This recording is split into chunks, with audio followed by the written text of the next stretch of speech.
Hey, let me show you how you can create and set up an auto reply on Instagram the correct way possible.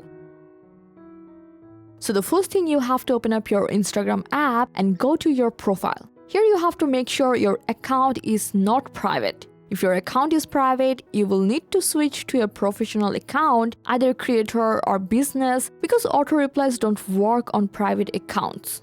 So once that's done, just go back and open the App Store. And now search for Meta Business Suite and download the app.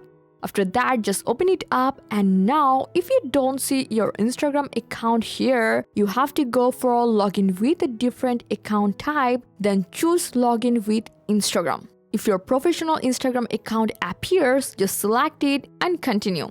Now you may need to allow a few permissions, make sure to approve them. Now after logging in, go to replies to message. So now next tap on more and go to settings. Scroll down a bit and open automation. And here you have to select instant reply. Just turn on the toggle for Instagram and you will see a default auto reply message. You can edit this message and write whatever reply you want people to receive when they message you. So once done, just save it. Now let's check it by sending a message from another account and see the instant reply working on your professional Instagram account. And that's it. I hope this guide helped you a lot. Thanks for watching.